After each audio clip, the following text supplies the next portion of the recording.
Ben. Moi boa tarde a todas e a todos. Benvidos a unha nova sesión dos NUS do Ateneo. Diante das vindeiras eleccións municipales, nas que os composteláns vamos a elexir un novo goberno para os próximos 4 anos,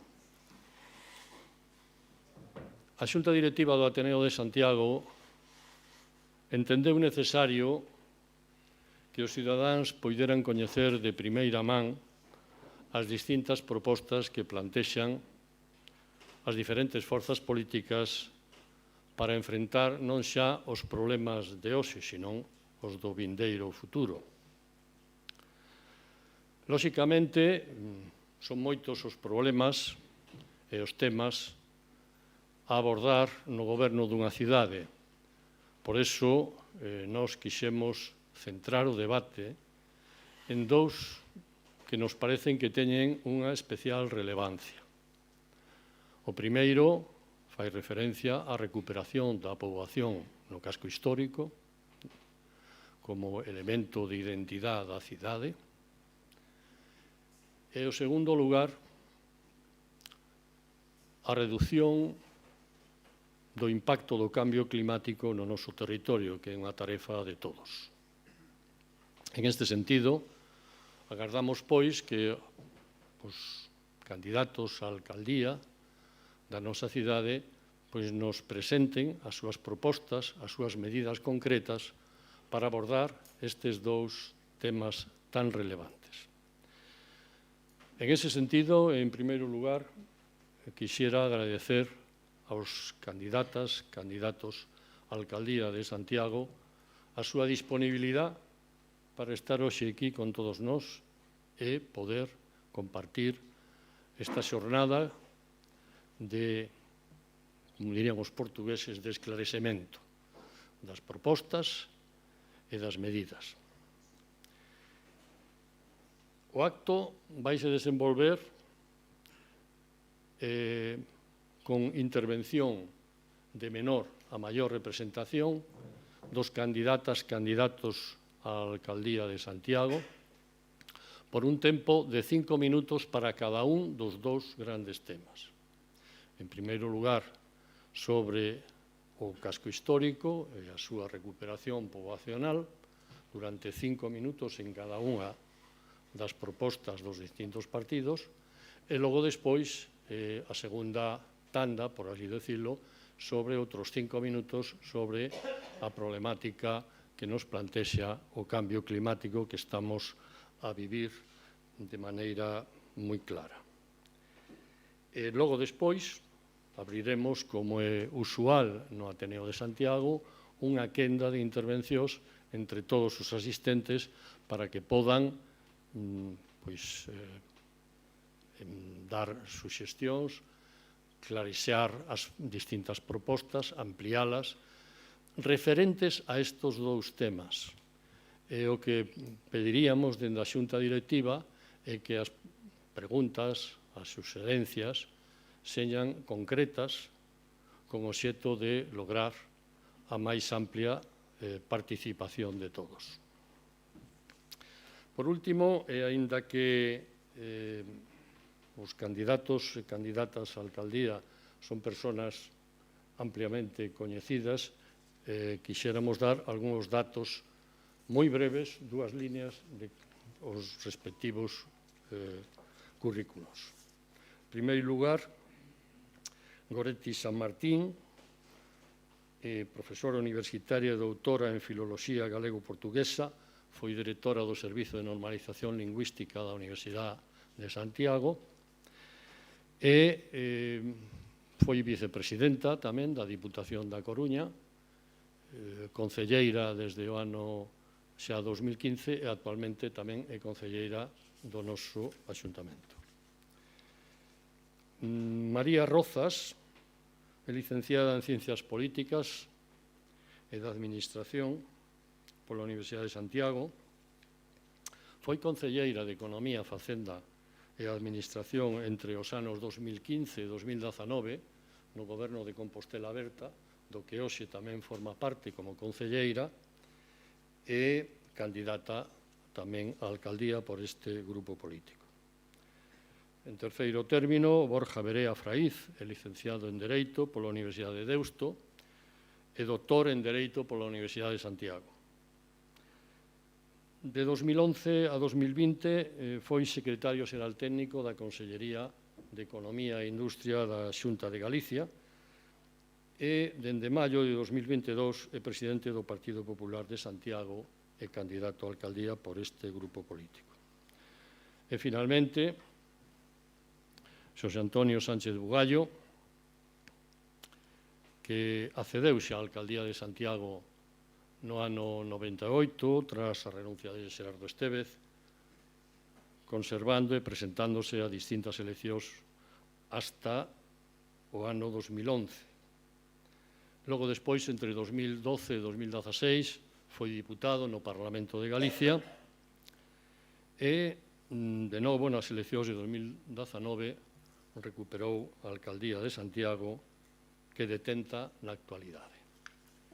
Dito isto, pois pasolle a palabra aos distintos grupos políticos, comenzando por Goretti San Martín, con un tempo de 5 minutos para o tema, en principio, relacionado co casco histórico. Moitísimas gracias. Non sabía se íamos a aplaudir ou non o presentador, creo que ben o merece, non?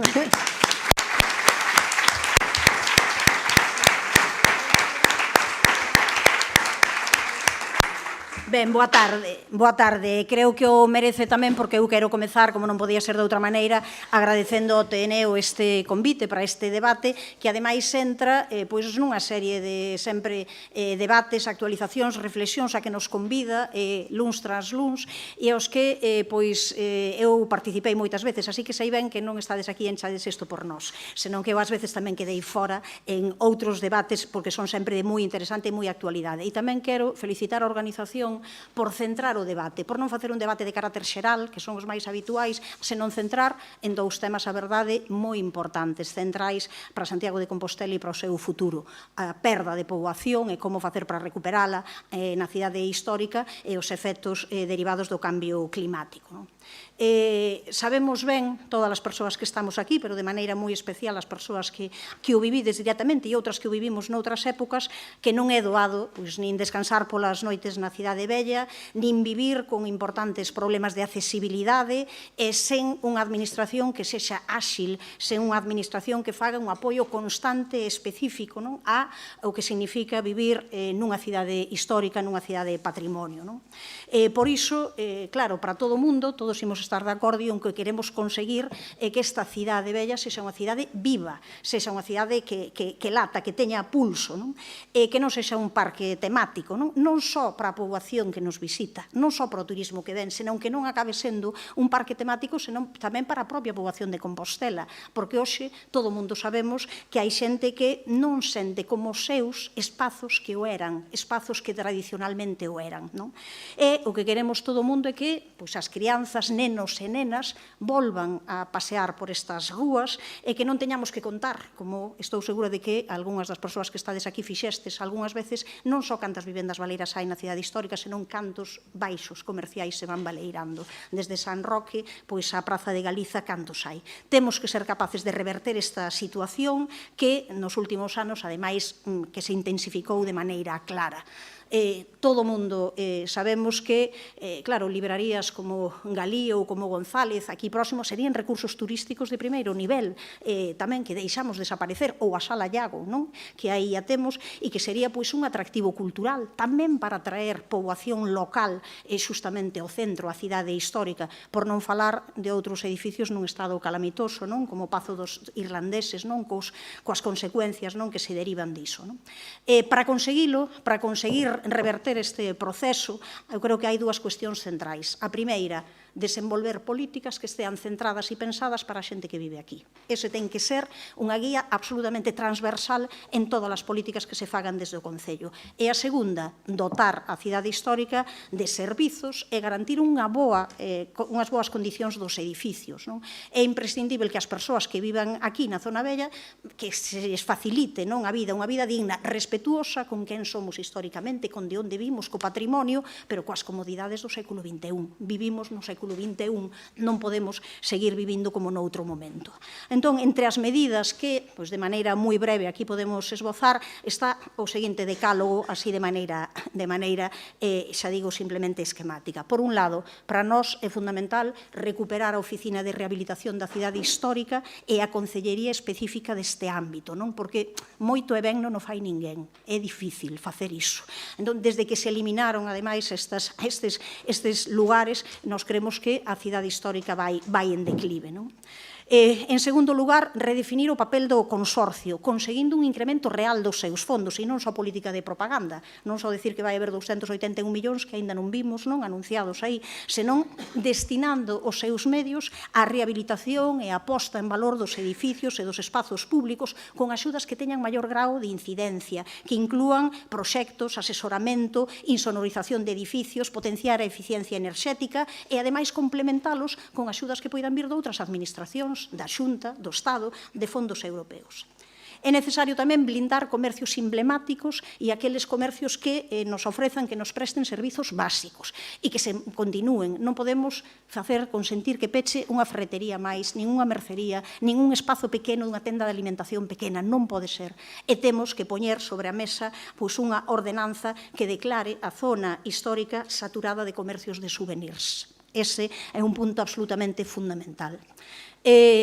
Facer un plan de un viveiro de empresas para rehabilitar locais pechados, entendemos que é outro elemento fundamental, que leve consigo un asesoramento para que a xente monte negocios que sexan interesantes, que abran novos nichos de mercados. Por exemplo, recuperando oficios tradicionais. Non ten sentido que para ver un taller de orfebraría ou de ourivaría teñamos que ir aos polígonos e que non nos toñamos nada na cidade histórica. Que falen sobre economía circular, que falen sobre a reciclaxe.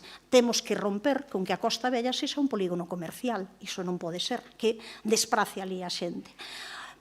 Indo a cuestións tamén concretas que van no programa, pero que non está de máis nomear, por a disposición tamén da xente nova, da xente que vive na cidade histórica, algunhas prazas e da xente que queira vir para traela nova, algunhas prazas de parada de residentes na súa contorna, por exemplo, ordenando, como desde aquí se ten solicitado, desde asociacións veciñais, a Praza Rodrigo de Padrón. Chegar a acordos de uso con entidades privadas, usos de espazos que están infrautilizados ou abandonados, e entre eles a Igrexa, chegar a un acordo coa Igrexa xustamente para poder dispor de determinados edificios con fins sociais, un centro de día absolutamente imprescindível na cidade histórica.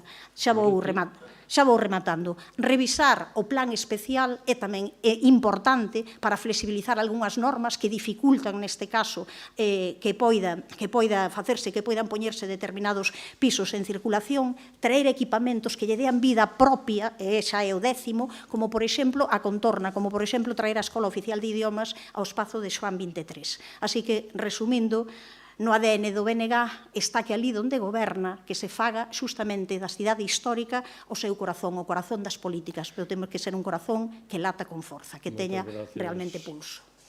Moitas gracias. Ten a palabra ahora María Rozas por Compostela. Moi boa tarde a todas e a todos. Primeiro, quero agradecer ao Ateneo a organización deste debate e a posibilidade de confrontar opinións e de confrontar modelos de cidade. Toca falar agora da perda de poboación no casco histórico desta Sangría, porque eu penso que non se pode chamar doutra forma. En 1970 había 14.000 habitantes no casco histórico, hoxe non se chega a 3.000. Dende Compostela Aberta sempre tivemos claro que tiñamos que actuar e que había que actuar de forma urxente para evitar que Santiago se convertera niso, nun escenario. Eso fixemos no anterior mandato e fixémolo a pesar de que cada vez que falábamos da necesidade de apostar por o casco histórico e de tomar medidas, pois os grupos da oposición botaban as mans á cabeza e acusábanos de turismofobia. e nada máis lonxe da realidade, pero sí que é certo que dende Compostela Aberta queremos un casco histórico vivo, un casco histórico que sexa para os residentes, que sexa un casco histórico onde se pode convivir e non só un lugar de vacacións. Por iso, no anterior mandato, iniciamos medidas, tivemos propostas que levamos adiante, como pode ser a moratoria, a suspensión de licencias para que se poderan abrir máis hotéis no casco histórico. Isto foi unha medida que pusemos en marcha no anterior mandato, coa proposta e coa idea de recuperar espazos para os residentes, tanto vivendas, tanto tamén espazos de comercio e de hostelería.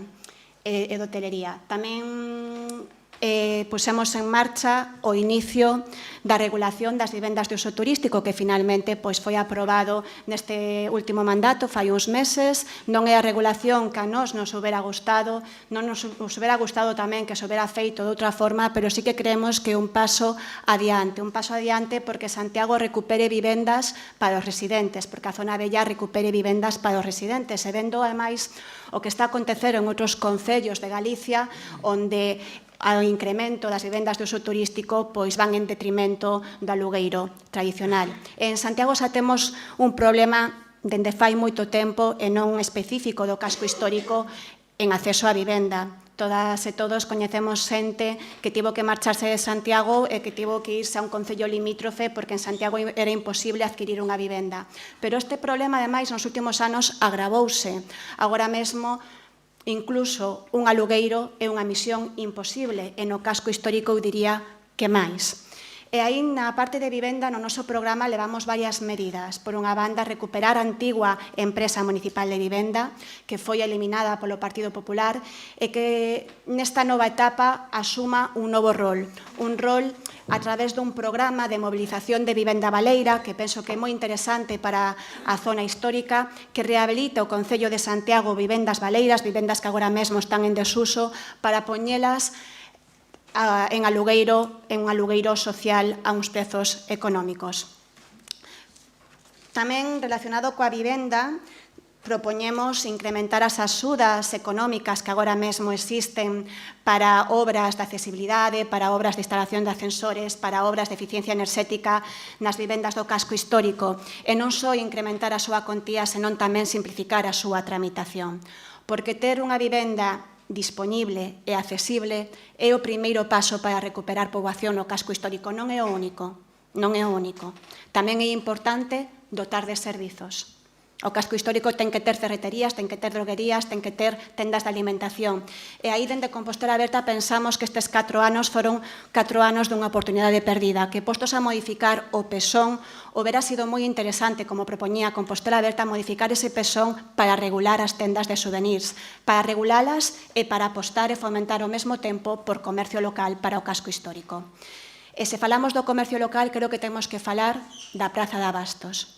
E a nosa proposta para a Praza de Abastos é un modelo que garanta os usos tradicionais. Nós, xa o adianto aquí, porque sei que algún candidato que está na mesa non opina o mesmo, nós non estamos de acordo coa instalación de terrazas, nin estamos de acordo con facer un aparcamento soterrado debaixo da praza, algo que, ademais, fai máis de 20 anos se demostrou que non era viable. Penso que tamén temos que falar da necesidade de buscar prazas de aparcamento, que sexan plazas de aparcamento que podan dar un servizo ao casco histórico. E nós, no noso programa electoral, propoñemos a xestión pública, a xestión directa do aparcamento da Praza de Galicia, que remata a súa concesión no próximo mandato, no 2025, e que con esa xestión directa permitiría ter tarifas de aparcamento para residentes, tarifas económicas, tarifas para o comercio local mesmo, para quen vaya a comprar a Praza de Abastos, e tarifas tamén incluso, ou máis ben, bonificacións gratuitas para os colexios cercanos, para as nais e os pais dos colexios cercanos nos horarios de saída e entrada deses colexios, algo que xa puso en marcha Compostela Aberta cando tivo responsabilidade do goberno no aparcamento de Xoán 23 para as familias do colexio de López Ferreiro. E tamén creemos que é necesario modificar ese plan especial, que o plan especial, se asuste, vou rematando xa, que o plan especial se asuste ás necesidades das persoas e das familias hoxe en día, que non só vele polo patrimonio. Aí tamén cremos que foron anos perdidos, porque no 2019 quedou listo un plan de xestión aprobado, que é o primeiro paso para o plan especial, pero lamentablemente meteuse nun caixón e nada máis se soubo estes anos. En resumo, e remato, políticas de vivenda, actualización do plan especial, atendendo tamén de protexer os usos e de protexer e fomentar o comercio tradicional, políticas de mobilidade e de máis servizos e, sobre todo, un convencemento.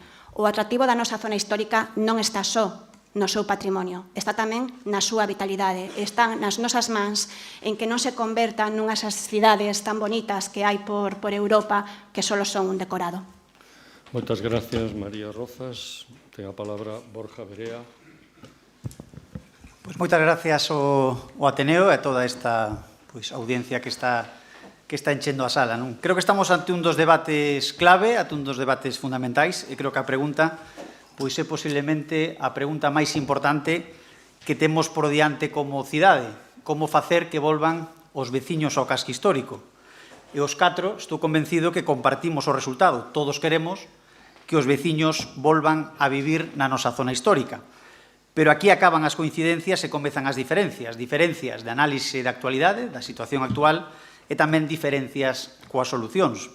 Para nós, a situación actual é unha situación de emerxencia, é unha situación de colapso do grau de deterioro da nosa cidade histórica e a perda progresiva de poboación constante. Se coincidimos nesta análise, é xusto e sincero tamén recoñecer que as políticas postas en marcha sobre o casco histórico, ata o de agora, resultaron con boa intención. Estou convencido, un erro, cando non un fracaso. E nós, se temos a confianza dos cidadáns, queremos poñer en marcha novas medidas, diferentes ás dos últimos 20 anos. Queremos repoboar o casco histórico, e utilizo este verbo, repoboar, porque estamos nunha situación de desertización.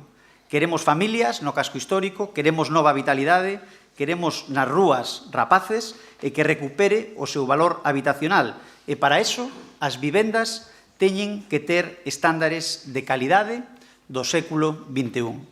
E aquí, ven o nudo gordiano ou a pregunta máis importante. Se queremos estándares de calidade do 2023, se queremos ornato e hixiene do 2023, e se queremos espazos habitacionais para as familias do século XXI, porque queremos que as familias vivan no casco histórico, isto choca cun malentendido concepto de protección. Se seguimos conxelando a zona histórica, o que vai a quedar son unhas ruínas. Unha cidade milenaria é a suma de moitas épocas e temos que seguir sumando se queremos salvala.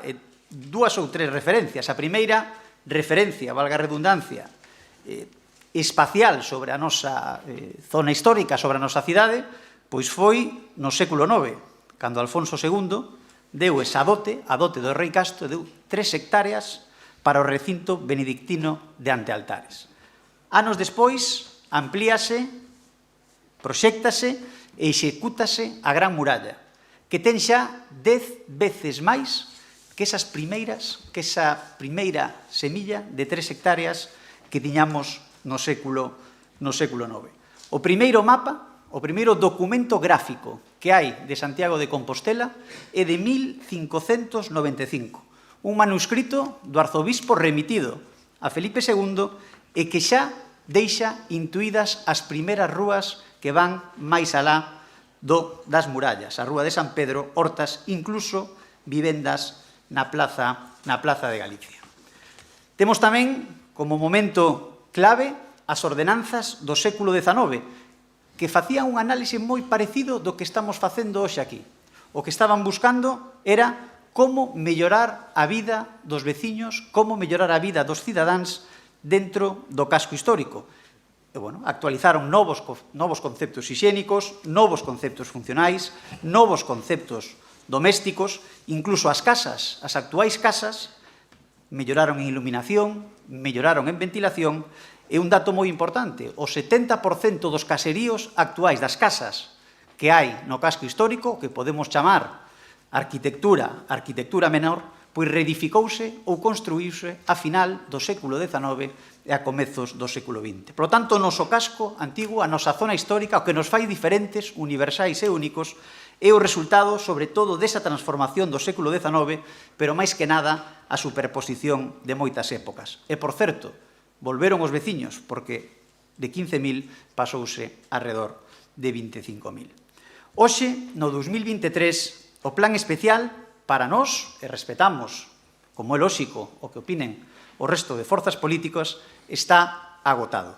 É necesario unha nova transformación do casco histórico que permita que os interiores das vivendas teñan estándares de calidade do século XXI e os que decidan vivir e casi salvar o noso casco histórico pois teñan todas as posibilidades.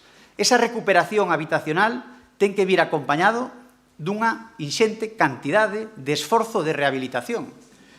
Este esforzo rehabilitador é materialmente imposible que sexa 100% público. E aquí volven a aparecer as preguntas importantes e que nos temos que facer e que necesitan respostas sinceras diante, ademais, dun público adulto. Se é materialmente imposible que o capital público rehabilite o 100% do noso casco histórico, é lóxico que nos apoyemos na colaboración do esforzo dos propietarios, porque senón imos ter edificios en ruínas. E se algunha forza política pois defende un museo, eu entendo que teñen que ser sinceros cos veciños, con cidadáns, porque é lexítimo, insisto, é dicilo. Como facemos, polo tanto, para que poidan colaborar os particulares nese esforzo de rehabilitación? Pois permitindo que haxa usos que sexan útiles no século XXI e no ano 2023. E, por tanto, insistir en que é necesaria esa nova transformación. Unha normativa que consiga, precisamente, a través de decisións valentes e innovadoras, ese exquisito respeto ao patrimonio, pero tamén que resolva a emerxencia e o colapso que para nós ten hoxe o noso casco histórico. E anunciamos medidas... Son...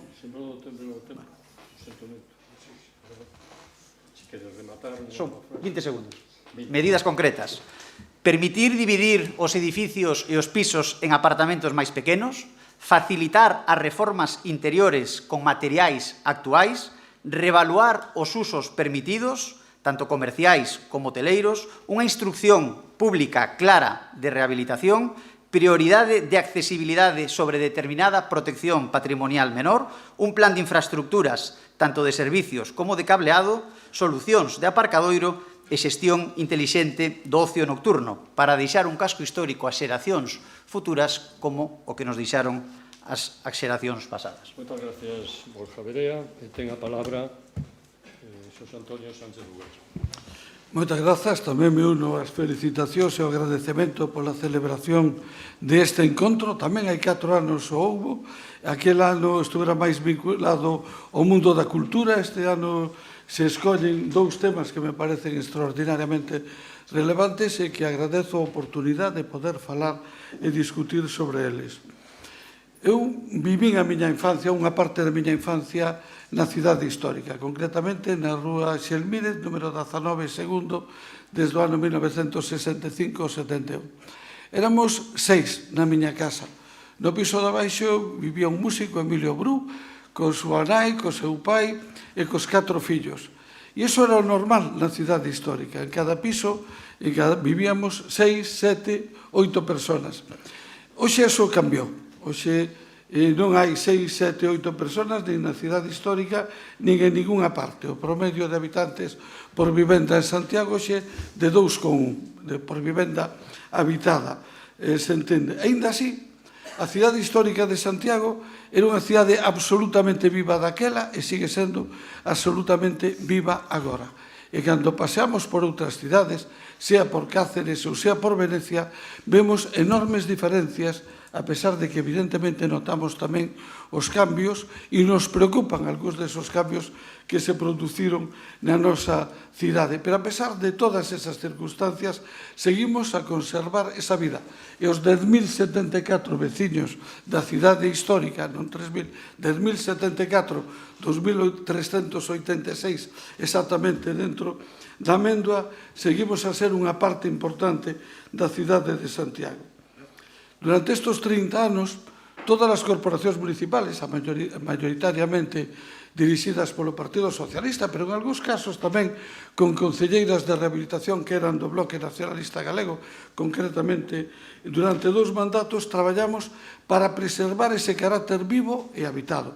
Traballamos por preservar o patrimonio, traballamos por conseguir servicios como foi o centro de saúde, por construir aparcamentos en toda a periferia da cidade histórica.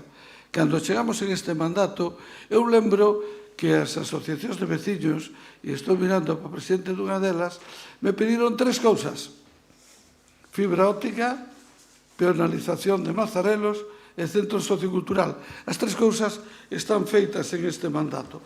E tamén defendimos nos tribunales de xusticia e a través das modificacións normativas correspondentes xustamente o carácter residencial da cidade histórica frente a demandas e solicitudes que teñamos por outros ámbitos. Básicamente, coas cidades históricas hai 2 grandes modelos. Un modelo que aposta pola vivenda, que aposta polo carácter residencial, e un modelo que lle dá prioridade ao mercado. No modelo que se prioriza o mercado é o que manda as súas reglas. Cáceres é un exemplo, Venecia é outro exemplo. No caso de Santiago, eu vou a decir unha cousa. No que vai de ano, tuvemos casi 200 solicitudes para vivendas turísticas e tuvemos 49 solicitudes de rehabilitación. Hai unha diferencia notable, quer dizer, iso é o que manda o mercado. O mercado vai en unha dirección. Donde se aposta pola población, pola fixación de población, o que hai unha intervención moi potente de unha política pública que basicamente se suele centrar en 2 aspectos. Unha subvención potente, un apoio técnico potente, con unhas condicións complementarias en canto a usos e en canto a limitacións de precios no lugar, e tamén a creación dun instrumento de intervención que facilite esa intervención pública. No caso de Santiago, temos que decir tamén que dentro da nosa cidade histórica hai que distinguir 2 áreas, o perímetro da Amendoa e fora da Amendoa. Non se pode decir que haya parón, porque eu estuve mirando as licencias que se deron estes 4 anos e foron 762. Non me parecen poucas. Si me parece que temos un problema de outro tipo. Que temos que facer ante eso? Eu non oculto que a posición do Partido Socialista e a miña particular é que hai que pelear por preservar o carácter residencial e hai que pelear por unha política de intervención e de apoio público máis decidido, máis potente e con máis recursos. Estamos a pagar un precio alto, que é certo, que a pérdida de recursos do consorcio que xogou un papel protagonista durante moitos anos.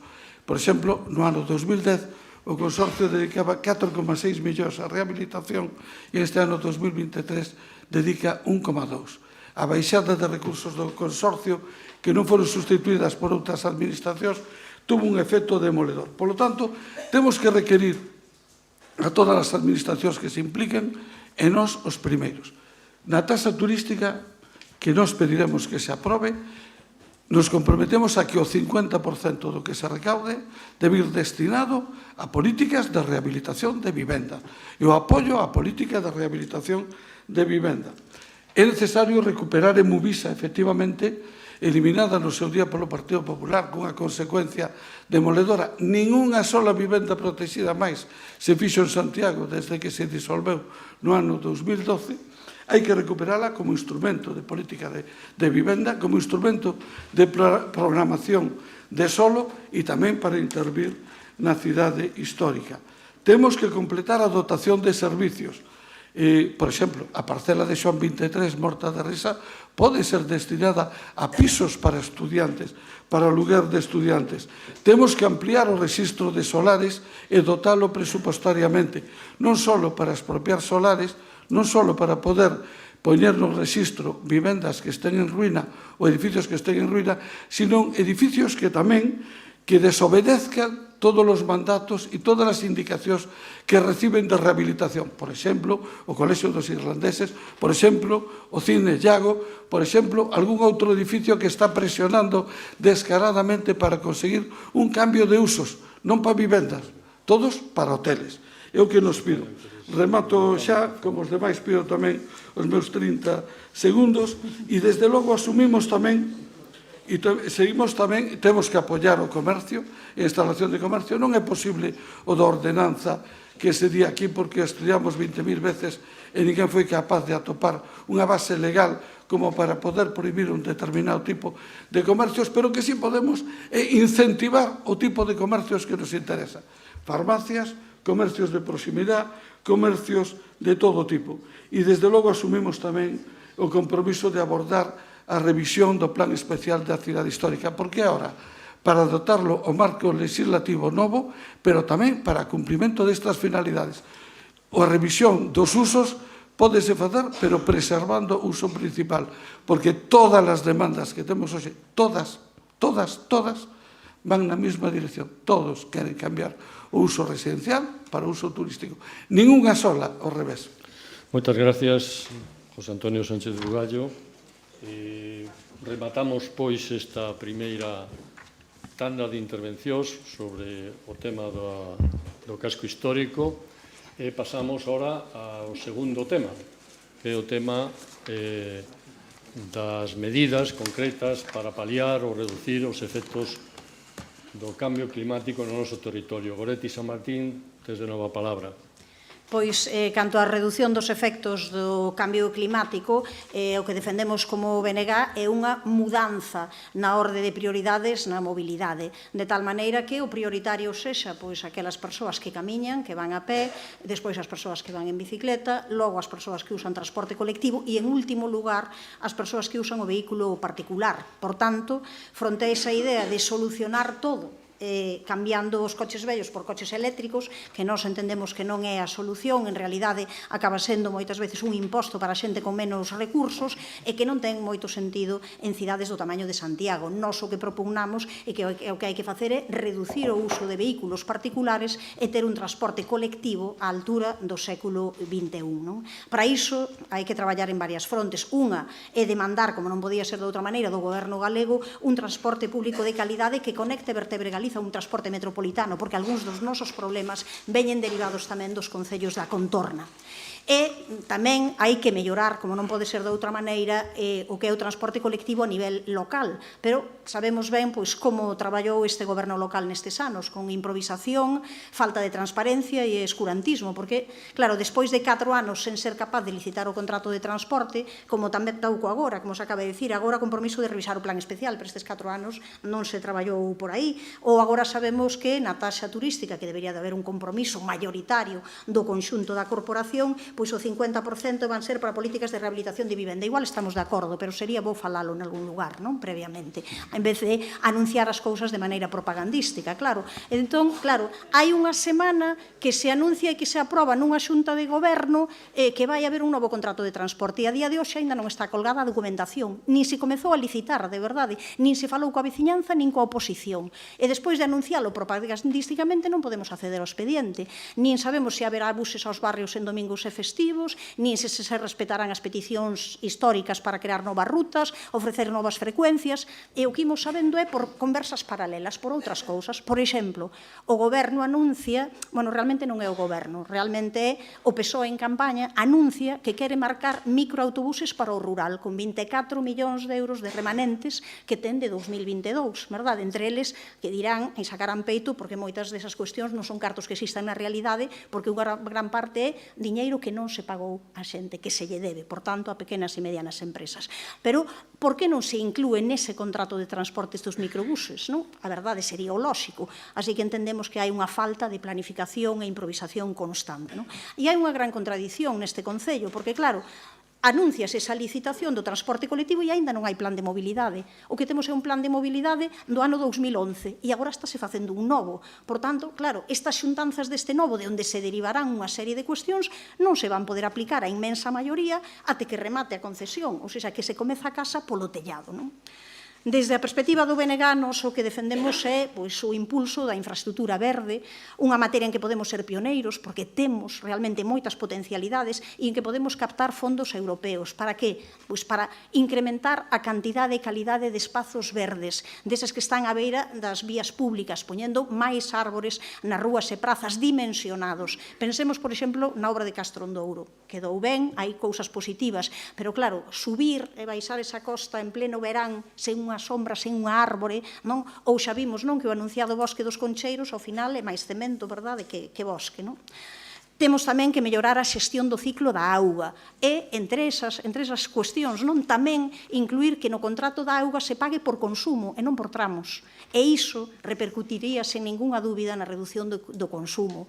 Limitar a presenza de flora e de fauna invasora, limitar a superficie de plantación de especies pirófitas, mellorar o confort térmico e, sobre todo, intervir sobre distintos espazos que están sobredimensionados na cidade. Podemos pensar na Avenida de Lugo, Romero Donaio, Xoán 23, hai que convertelos en bulevares verdes e realmente non ten ningún sentido que continúen facendo algunhas funcións que son de excesivo, justamente, tráfico. Igual que intervir sobre a virse da cerca como principal elemento de conexión tamén da cidade histórica con outras partes, outras zonas da cidade.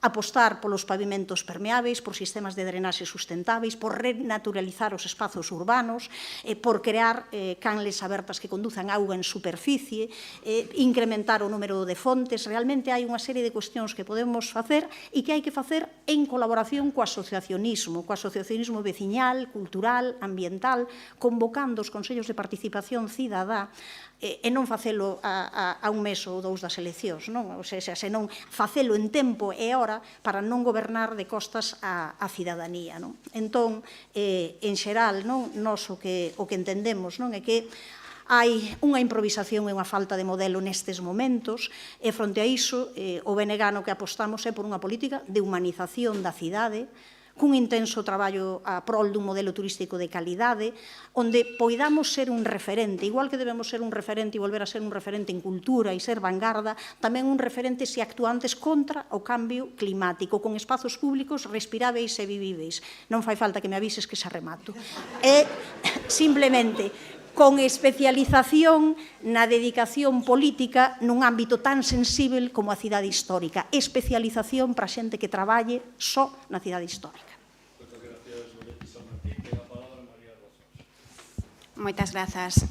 Bueno, cando nos trasladaron os temas que íbamos a falar neste debate, e vin esta quenda, vin este turno onde se propoñía falar da reducción dos efectos do cambio climático, pois pareceume un título moi significativo, porque non se fala de evitar o cambio climático, non se fala da loita do cambio climático, senón que se fala de reducir. E iso é o significativo, non? Porque estamos no 2023 e a estas alturas debería haber consenso de que o cambio climático é unha realidade. É unha realidade que ninguén pode negar e iso debería significar un compromiso de todas as administracións e de todas as organizacións políticas. Hoxe estamos aquí representando o Concello de Santiago e o Concello de Santiago pode tomar medidas, pode facer cuestións que melloren o cambio climático, pero tamén é certo que hai máis competencias máis alá do Concello de Santiago e que se requiren medidas valentes dende outras esferas, medidas que se levan tardando moito tempo. A contaminación, calcúlase que a contaminación nas cidades provoca 1,8 millóns de mortes ao ano. Non é o caso de Santiago, temos a fortuna de ter unha boa calidade do aire, pero tamén é certo que temos que protexelo, que temos que tomar medidas para que isto continúe así. E dende Compostela Aberta sempre defendimos que había que apostar por unha mobilidade sostible, unha mobilidade que apostara pola mobilidade ciclista, pola peonalización, que apostara por modos brandos de transporte e por un transporte público de calidade, un transporte que sexa unha alternativa real a deixar os vehículos na casa, os vehículos privados, que en hoxe día en Santiago non o é. E por iso tamén, no anterior mandato, no mandato de Compostela Aberta do 2015 ao 2019, fixemos unha aposta firme por habilitar sendas peonís, as sendas peonís do Sar e do Sarela. E no noso programa levamos unha proposta dun servizo público de rede de bicicletas eléctricas. Pero penso que se temos que falar de cambio climático é moi importante que falemos de transporte público. E decía antes, un servizo público de calidade. Temos que falar de transporte público e non só de mudar, que tamén, pero non só de mudar os vehículos e a flota de autobuses, que tamén, máis ecolóxicos, híbridos, eléctricos, pero que eso é unha obriga legal que está recollida nas directrices da Unión Europea, pero que ademais é importantísimo o modelo de transporte público, importantísimo.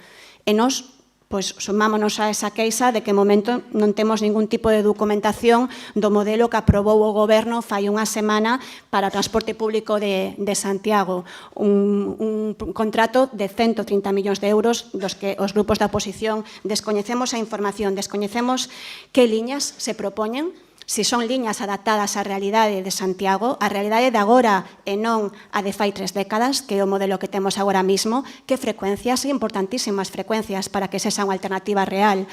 Hai transbordos gratuitos, boa conexión co rural, todo isto é moi importante no transporte público. Uns bons horarios que encaixen ca xornada laboral é importantísimo para que deixemos ou teñamos a posibilidade de deixar o vehículo privado na casa, que eso debería ser o objetivo prioritario cando falamos de contaminación e cambio climático e medio ambiente. Pero outra cuestión máis que me parece interesante destacar, que é o servizo do lixo. Perdeuse unha oportunidade importantísima estes anos. Dende Compostela Aberta pensamos que para loitar contra o cambio climático e tamén para cumprir as directrices europeas na materia, pois había que ter unha aposta firme e contundente pola compostaxe. Unha aposta que estaba recollida na nosa proposta do 2019 e que Sánchez Bugallo pois eliminou, e iso ten as súas consecuencias, porque menos compostaxe significa máis transporte de residuos a Sogama. Menos compostaxe significa menos aproveitamento dos residuos e máis gasto enerxético. E de enerxía tamén quería falaros aquí, porque tamén levamos 4 anos insistindo nunha proposta que levamos varias veces ao pleno, que levamos no noso programa electoral e que hoxe mesmo lin na prensa unha nota de prensa da Cámara de Comercio cunha proposta similar e quedei, a verdade, moi contenta de ver esa noticia, porque nos apostamos pola creación dunha empresa municipal de enerxía para a comercialización da enerxía xerada polo Concello de Santiago. E isto que pode sonar moi ambicioso, pois realmente non o é. Realmente non é tan complicado. E vou poñer un exemplo. En Santiago, se se instalaran paneis solares nas instalacións deportivas que ten o Concello de Santiago, xeraríase un nivel de enerxía importantísimo para comercializar nesa empresa municipal de enerxía. E non é tan complicado nin tan difícil porque nalgúna instalación deportiva xa hai paneles solares porque os instalamos nós. 45.000 metros cuadrados de instalacións deportivas para poñer paneles solares. Isto é algo que non é tan novidoso tampouco, non estou dicindo algo moi novidoso porque é algo que funciona noutras cidades, en Valencia, por exemplo. E penso que tamén, se falamos de medio ambiente, e vou rematando, é a última proposta que lanzo, temos moitas propostas de medio ambiente contra o cambio climático, de reducir o cambio climático no noso programa, pero a última que comento aquí. Temos un rural tremendo en Santiago e temos que aproveitar o potencial do noso rural e temos que apostar pola agricultura de proximidade, polo comercio de proximidade, que será empregos, que ademais é comercio de proximidade e que, por outro lado, aforra transporte e aforra enerxía. Mais nada.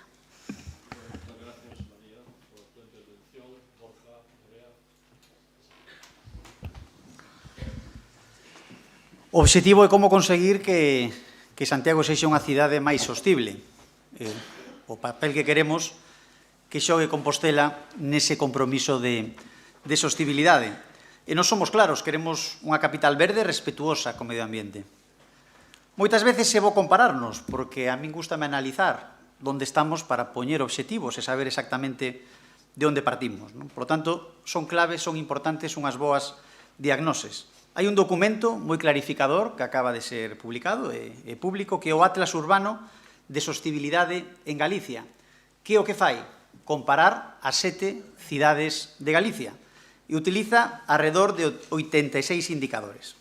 Pois, novamente, volve a deixar o descuberto que cando non hai ganas, que cando non hai liderado e cando faltan políticas, pois chegan as consecuencias. Por exemplo, en materia de vivenda e entorno, que analiza o ruido, o illamento térmico, o mobiliario urbano, a recollida de lixo, temos un 3,7, a segunda peor cidade de Galicia. En tráfico e mobilidade, o caos de tráfico que todos coñecemos, temos a peor nota de Galicia, un 1,1. Vexo caras de docentes, non é un suspenso, é un moi deficiente, 1,1. Vivendas baleiras, Temos, xunto a Ourense, a porcentaxe máis alta de vivendas baleiras na nosa cidade.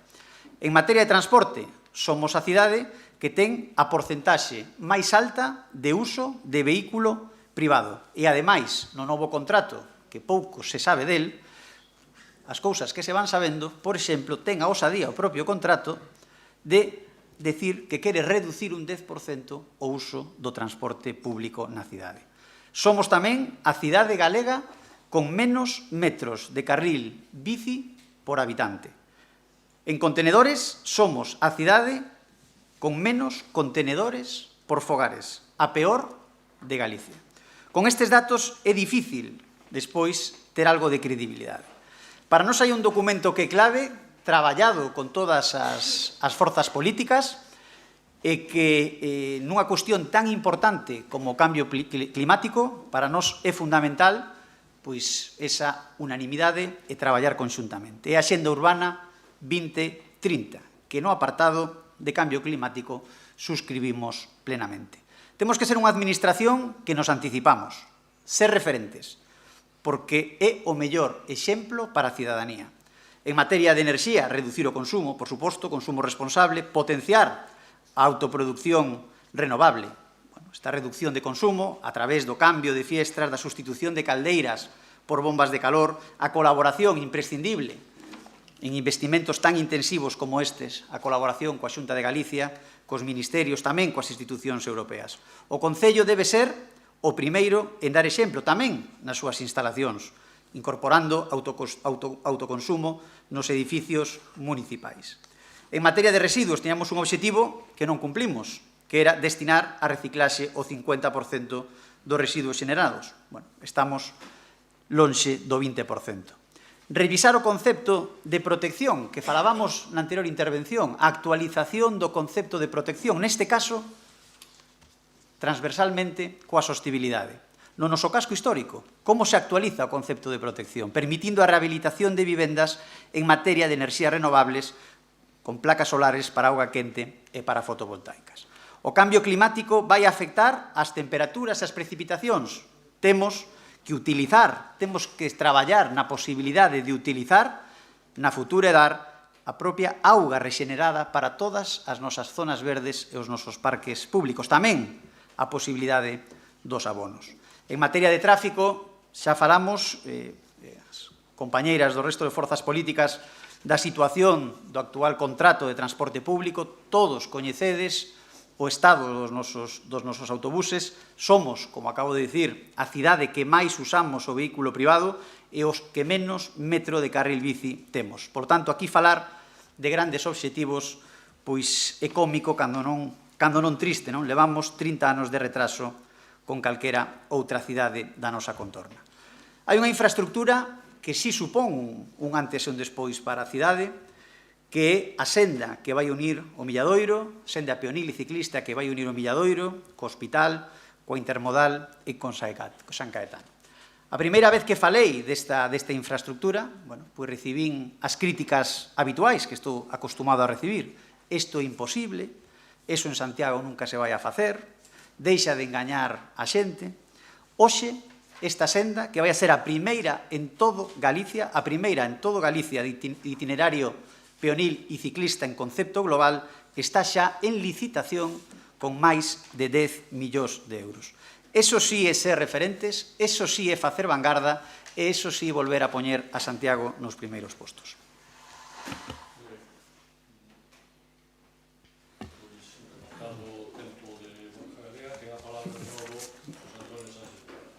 Moitas grazas. Bueno, a verdade é que as cidades somos ao mesmo tempo a principal fonte de problemas no cambio climático, pero probablemente somos tamén a principal aposta de solucións para o cambio climático. É onde se pode realizar máis e millores funcións que de alguna maneira contribuyan a evitar ese cambio climático. E nós vivimos en unha cidade privilexiada, que ademais creo que o sabemos todos. Santiago temos 50 metros cuadrados de zona verde por habitante, 4 veces máis do que recomenda a Organización Mundial da Saúde. Debe ser unha casualidade, pero non mo parece. porque ninguna cidade española ten 50 metros cuadrados por habitante, solo Santiago, e ninguna cidade galega. Pero a pesar de todo eso, creo que hai moitas cousas que podemos facer aínda en Santiago. En estes 4 anos se fixeron moitas. Se ampliaron zonas verdes, por exemplo, o Monte do Viso, se habilitaron máis de 150 kilómetros de sendas peoniles, por exemplo, os xiros dos montes, o xiro pequeno, o xiro grande, se está completando a senda peonil que hoxe ven desde o Milladoiro e que hoxe xa supera as fontes do Sar e que no futuro chegará a Cerceda. Xa está habilitada a senda que baixa desde o Milladoiro, xa está en este momento en marcha a conexión do Sar e do Sarela. É un auténtico privilexio que nos permite a Santiago ter máis de 250 kilómetros de sendas verdes peoniles. E hasta neste ano e medio, debe ser casualidade, plantamos 23.000 carballos. Non me parece unha cifra tan pequena. En materia de recollida de lixo, bueno, cada un ten a súa opinión. En unha cidade urbana, a aposta principal non é viable que sea o compostaxe. Apostamos polo quinto contenedor, que é o que se prevé e é o que está en marcha. Estamos avanzando na recollida selectiva. E, por certo, os millores datos de Galicia no funcionamento do quinto contenedor son os de Santiago. En vertedoiros, que decir? Cando eu me fun, había un vertedoiro aberto, que era o de Arins, que quedou abandonado 10 anos, ahora está sellado, con un custo de 1 millón de euros. E outro, que era o de Miramontes, estáse sellando en este momento. E é casualidade, pero nunca se sellou un vertedoiro en Santiago que non fora eu alcalde. É unha mera coincidencia. Pero os 4 que se sellaron foi coincidindo comigo de alcalde. Ningún nos 8 anos que eu non fun alcalde. Por lo tanto, iso é algo que querrá decir. Tamén se desbloqueou a EDAR, que era outro problema importante de contaminación no río Sar. Obra axudicada, declaración de impacto ambiental aprobado, pendiente de empezar as obras en este brao. Acadamos recursos para a posta en marcha da plataforma logística e reordenar toda a distribución de mercancías da cidade histórica con un entusiasmo bastante escaso por parte de outros grupos políticos. Tamén hai que decirlo. E con isto criticado de Smart Tiago, se montou toda a infraestructura necesaria para o control de accesos á cidade histórica para facer efectiva a aplicación de zonas de baixas emisións. A mobilidade é un reto fundamental. A nosa prioridade está clara e é que se recolle no PEMUS, que ahora mesmo está en unha fase de participación pública. Primeiro, peonil. Segundo, transporte público. E terceiro, medios blandos de transporte, que en Santiago, polas nosas características, terán que ser compatibles en moitas vías coa circulación de vehículos a motor. O PEMUS está previsto rematalo no mes de novembro e ten que incluir o plan director da bicicleta, ten que incluir unha ordenación da mobilidade con carácter xeral, tanto en transporte público como privado, e a redacción dunha nova ordenanza de mobilidade. Con transporte público se reordenan as líneas, se cambian todos os autobuses, todos eléctricos ou de baixas emisións. E, por certo, que me olvidei de decirlo, aparte dun circular da cidade histórica, que é algo moi demandado, queremos poñer tamén transporte a demanda dentro da propia cidade histórica. E da Xenta 2030, me alegro que o voceiro do Partido Popular manifeste o seu apoio, porque no pleno non o fixeron. E, de feito, non votaron o plan de acción. Non, as cousas como son. Dentro dese Axenda 2030, e contando cos fondos Next Generation, hai unha aposta total polo terceiro anel de parques públicos, por completar e integrar toda a zona medioambiental do Sar e do Sarela, pola búsqueda dun maior equilibrio entre a zona rural e a zona urbana. Efectivamente, coincido en que a zona rural temos que aproveitar para poñela en valor non só como residencial, sino tamén para a organización de actividades económicas. A rehabilitación de vivenda é un elemento fundamental contra o cambio climático e, de feito, en ese sentido, todas as medidas de eficiencia enerxética son fundamentales. Non creo que na cidade histórica poidamos encher os tellados de paneles solares, me parece un disparate, hai que buscar outro tipo de fórmulas. Por certo, en polideportivos sacamos a licitación xa as medidas de eficiencia enerxética e colocar os paneles solares. En suma, o que hai hoxe en Santiago non é foito de ninguna improvisación, sino de un compromiso claro. E o que vai a pasar o día 28 é que veremos se ese compromiso claro se mantén ou se inicia unha nova senda na que, por exemplo, o mercado sea o elemento fundamental para decidir o que facemos coa nosa querida cidade histórica. Moitas gracias, José Antonio Sánchez Bugallo.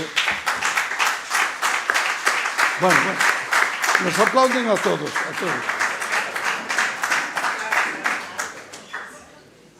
Bueno, pois despois destas intervencións dos candidatos á alcaldía de Santiago tanto sobre o tema do casco histórico como do cambio climático, é hora de que por parte de todos os asistentes podan formular as preguntas, as suxerencias do modo máis conciso posible, repito, sobre os dous temas que se han plantexado aquí. Por tanto, queda aberta o turno de intervencións. Sí. Aí che vai, colle aí o micro, por favor. Ben, boa noite. Señor alcalde, vostede dixo que na actualidade había 2.300 persoas vivindo en intramuros, non? Na actualidade, vale. Vamos a ver. No ano 2000, en intramuros había 4.058 persoas, no ano 2020, 3.077, é dicir, que o actual dato ainda é peor do que eu esperaba, non? Esta é unha cuestión dirixida aos 4 grupos municipais. Cada 5 anos desaparece unha media de 250 persoas do recinto intramurallas do casco histórico. Ben porque fallecen ou ben porque non hai facilidade para que se asente nova poboación. Durante os últimos 20 anos, todos os grupos municipais que están aquí pasaron pola alcaldía dun xeito ou outro, con maior ou menor grado de responsabilidade. E ás vistas está que individualmente non foron quenes nin de frenar, nin moito menos de revertir a situación. Por favor, concrete a pregunta. Solamente unha cousa, non é unha pregunta, é unha suxerencia. Falen entre vostedes e den solucións entre todos. Porque isto corre ese risco de que se converta, como se dixo máis nunha ocasión, nun parque temático.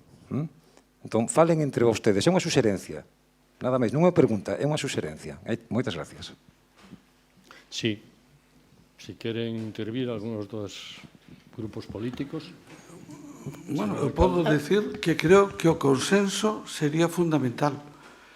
Bueno, primeiro teño que discutir un dato. O dato que eu teño en concreto de 2020 é que había 2.486 habitantes. En aquel momento baixou a 2.472. Por lo tanto, non é o dato que eu teño en estado de documentación. O contrastaremos, pero non é exactamente esa proporción. En todo caso, o que sí quero dicir é que o consenso é fundamental, pero non é fácil. Eu creo que aquí o que se acaba de expoñer xustamente en este salón é que hai dúas filosofías diferentes como punto de partida. Todos decimos que temos un obxectivo común e compartido que é fixar población, pero nos marcamos dúas follas de ruta claramente que nos levan en direccións diferentes e incluso opostas. De feito, o plan especial no seu día foi aprobado co voto do Partido Socialista e do Bloque Nacionalista, que eran dúas das 3 forzas políticas que compoñía a corporación, e co voto en contra ou abstención, non me lembro ben, do Partido Popular. Pero había unha discrepancia sustantiva que vexo que se sigue mantendo desde ese punto de vista. Sí. Goretti, ti querías tomar a palabra? Non? Alguén máis quere tomar a palabra? Sí, é evidente que o consenso, polo menos se non pode ser unanimidade, o consenso maioritario en cuestións estratégicas é fundamental. Que pasa? Que o consenso hai que traballalo. E ten maior responsabilidade de traballo o goberno. Te dicías, nos últimos 20 anos todo o mundo estivo polo goberno. Bueno, o BNG hai 12 anos que non está e as cuestións foronse acentuando a peor. Eu creo que hai, non, todo o mundo ten algunha referencia de concelleiros, concelleiras que estiveron no goberno do BNG facendo un bo traballo, pero o certo é que as cousas foron modificándose, polo menos no que respecta a poboación na cidade histórica, como te dís, moi a peor. Entón, temos que conseguir chegar a consensos estratégicos que teñan cuestións sobre as que todo o mundo esteamos de acordo e actuemos en consecuencia, fixar poboación e tomar medidas que vayan nesa liña. Que pasa? Que o certo é que, ao final, despois, polo menos, nós tamén temos que deixar conta de que durante este período houve pouco traballo polo consenso e a participación e a transparencia, porque, claro, cando houve a pandemia e todo o mundo nos tivemos que poñer de acordo en decir, os bonos corazón poden ser unha posibilidade, aí estivemos todo o mundo. Creo que toda a oposición estivemos dicindo, imos remar na mesma situación, pero claro, poñía algún exemplo agora o candidato do Partido Socialista. Simplemente decir, claro, mallou plataforma logística con pouca receptividade, que a pouca receptividade tivo veciñanza, tanto que lle fixo cambiar de lugar. Entón, hai que dialogar máis, pero quen ten máis responsabilidades neste caso é o grupo de goberno, non hai dúbida, que é quen tiña que liderar ese consenso. Borja, querías dar resposta? Sí, é certo, coincido coa apreciación do candidato do Partido Socialista, que hai dúas maneiras de solucionar unha cuestión. Nos o que non imos facer é o mismo que se fixo durante os últimos 20 anos. Témolo claro, e somos transparentes e claros aos veciños e aos cidadáns. Os que estén contentos como está hoxe o casco histórico, os que estén contentos como está hoxe a normativa do noso casco histórico, pois teñen claro, é lexítimo, que hai outras forzas políticas as que poden apoiar. Nós queremos facer unha transformación do casco histórico. Queremos que volvan os veciños ao casco histórico. E para eso, como dicía antes, ante unha audiencia adulta, hai que ser sinceros. Porque o que é máis fácil, é un relato moi cómodo, é dicir que eu vou facer unha protección absoluta do casco histórico e que, ademais, vai a vir a vivir a xente. Eso é engañar. Eso é engañar e os resultados están hoxe simplemente salindo por esa porta.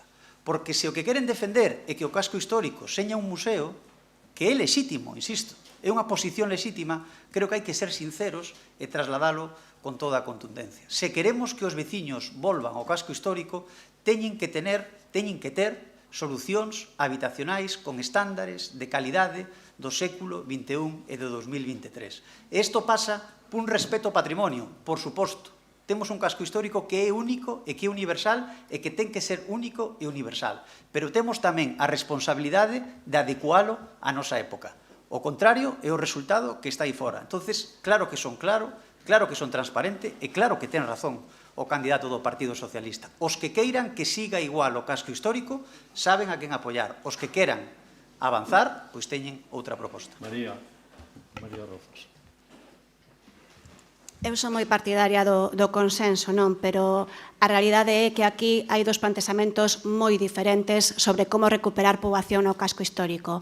Está o plantexamento de recuperar poboación apostando por a moratoria dos establecementos hoteleros, unha iniciativa de Compostela Aberta, por non abrir novos establecementos hoteleros no casco histórico, por regular as tendas de souvenirs e apostar polo comercio local. Esa é a proposta de Compostela Aberta. Está a proposta do Partido Popular que vai polo outro camiño, que quere recuperar medidas do século XIX, que eu son moi partidaria de botar a vista atrás e de facer memoria, pero non sei se será o máis acaído para un Santiago e unha zona histórica do futuro. Non, nin un museo, nin un decorado. Eu non quero que Santiago sexa unha nova Venecia.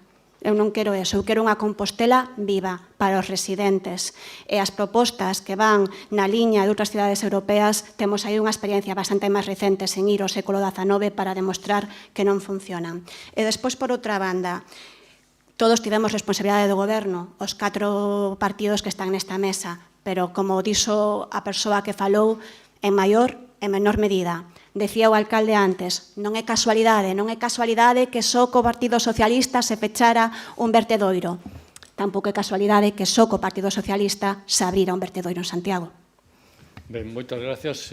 Seguinte pregunta, Ali, por favor. Perdón, Ali.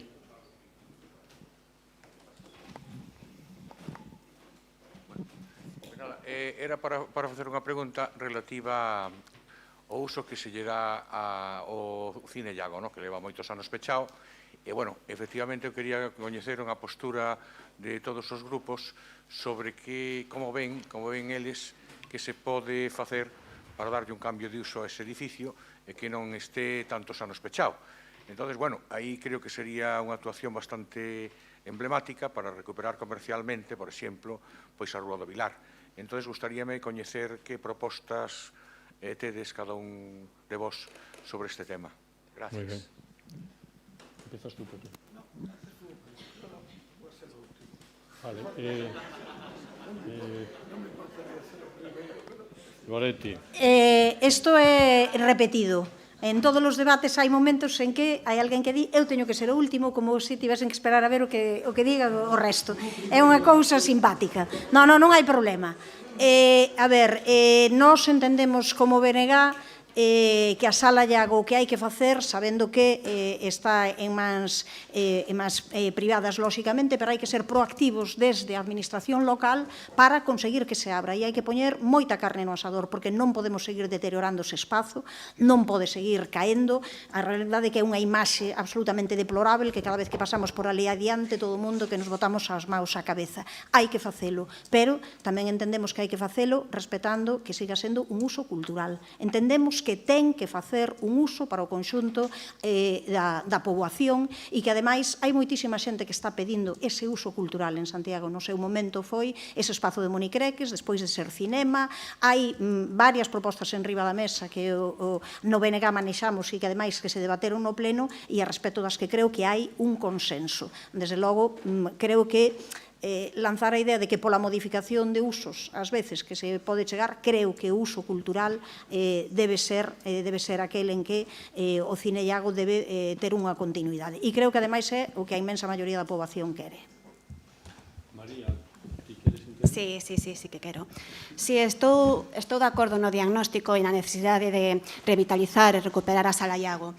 Nese diagnóstico estou de acordo. Sí que é certo que no anterior mandato, no mandato de Compostela Aberta, pois abrimos unha canle de negociación cos propietarios, porque é unha propiedade privada, para intentar chegar a algún acordo, e a única proposta que se poñía sobre a mesa era unha proposta que, desde o punto de vista económico, era de difícil acceso para un orzamento como do Concello de Santiago. Era unha proposta elevadísima no económico, que impediría facer investimentos no Concello de Santiago durante polo menos 2 anos, e despois o investimento que a propia Sala Iago necesitaría para facer obras e acondicionala. Por ese motivo, Compostela Aberta trasladou ao Real Padroado, cando se falaba de convocar o Real Padroado, unha proposta de investimentos para Santiago. Era unha proposta ambiciosa e moi ampla, que ascendía a máis de 100 e pico millóns de euros, e entre eses investimentos estaba a adquisición da Sala Iago para uso público e con uso cultural para os veciños de Santiago. Sí, estamos falando dun edificio que vai máis alá, que ten un valor emocional moi intenso. Para nós hai dúas vías, porque o que non pode seguir é seguir no mesmo estado. Por lo tanto, hai que ter toda a contundencia política para solucionalo. Unha vía, a que acaba de adiantar a portavoz de Compostela Aberta, iniciar un proceso de negociación, incluso podendo chegar a correspondente expropiación. No caso de que esa vía non chegara a bo porto, non se poderá facer, pois tamén se podería abrir unha vía de negociación dos usos, tendo, por suposto, unha maior porcentaxe de uso cultural, pero, como dicía antes, aproveitando tamén a posibilidade de que os propietarios actúen e colaboren nesa rehabilitación do edificio.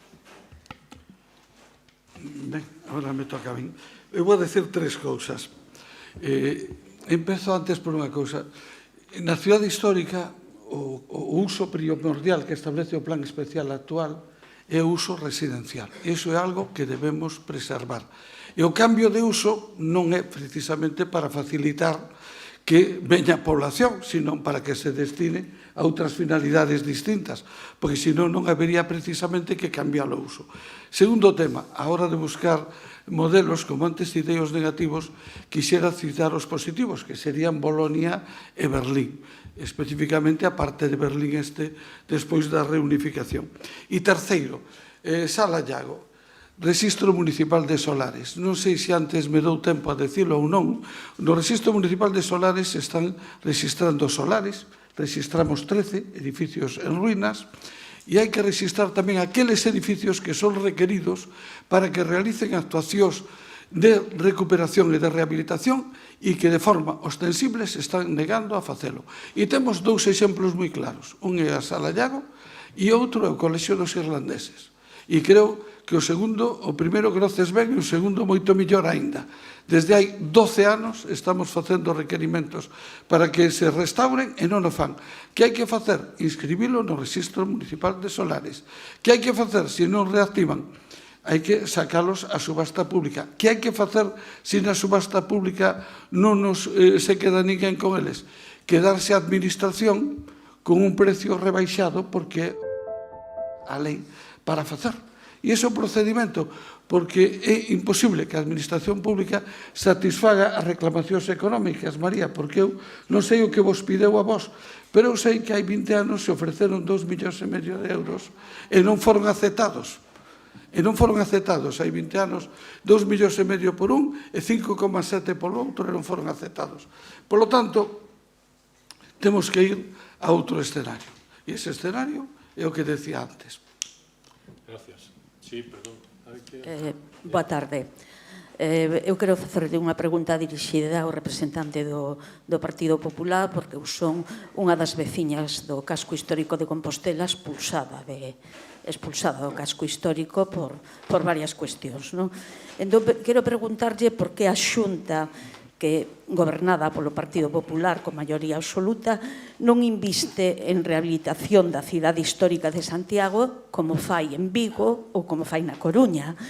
E tamén me gustaría saber, se pode contestar, por que mantén o orzamento do consorcio recortado e conxelado, simplemente. Grazas. Sí, en canto a primeira pregunta, pois a resposta é sinxela, non? Eses concellos que acaba de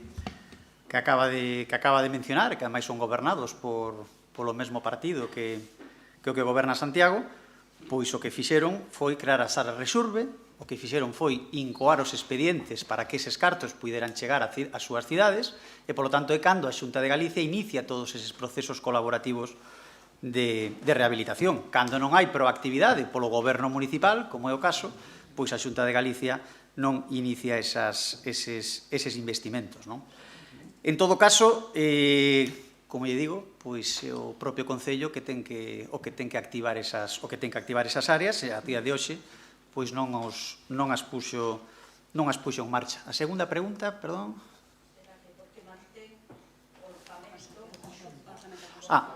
Bueno, o lóxico sería preguntarlle á Xunta de Galicia, pero que o que ten trasladado é que a Xunta de Galicia sempre vai acompañar en porcentaxe de orzamento o mesmo que poña tanto o Concello como o Goberno central. No momento que o Goberno central incremente a porcentaxe no consorcio, a Xunta ten o compromiso de equiparalo, que, como sabemos, ademais, pois non ten a participación maioritaria no consorcio. Sí, no, brevemente. E claro, a Xunta podíaselle preguntar iso, por que non fixo vivenda oficial, vivenda protexida en Santiago nos últimos 12 anos, poderíaselle preguntar pois por que non está de acordo co Conservatorio de Danza que a Sociedade Santiaguesa reclama, e a respecto do consorcio, tanta responsabilidade ten a Xunta como o Estado, porque, como se sabe, son Xunta, Estado e Concello quen están no consorcio. A min encantoume que o alcalde, neste caso, dixese que a baixada de recursos do consorcio que era así, que había que asumila. O problema está en que no ano 2021 saíron facendo propaganda e dicindo que ia haber 287 millóns de euros dos que non vemos nada. O único que facemos é ir á concorrencia competitiva, como calquera outra cidade do Estado. É dicir, que se anuncian uns investimentos extraordinarios, onde están? É responsabilidade da Xunta tamén, porque con que unha administración empezase, o que che di a Xunta é que empece o Estado, a que empece a Xunta, a que empece o Concello. A ver, por favor, iso aí sí que é para o que decía antes Óscar, que se senten, que negocien, e vale, que non poden poñer os 287 millóns de euros dunha vez, pero que empecen con algo, Sí. Bueno, a mí me gustaría decir algunha aclaración pequena. Primeiro, área de rehabilitación integral a Cidade Histórica de Santiago é a primeira. A diferencia entre a área de rehabilitación de Santiago e a de Vigo, a de Lugo e a de Coruña é que en esas tres a Xunta entrou directamente adquirindo inmuebles para rehabilitar. En Santiago non adquireu nin un solo. Por que non quixo entrar en Santiago? Porque dixo que o precio era moi caro, que en Lugo era a zona máis desvalorizada da ciudad e, polo tanto, se puxo a comprar inmuebles para rehabilitar. Aquí non comprou ningún solo, pero a explicación que dou foi esa, que Santiago era demasiado caro para comprar. Polo tanto, iso é o que hai. Segundo tema, con relación ao tema do consorcio.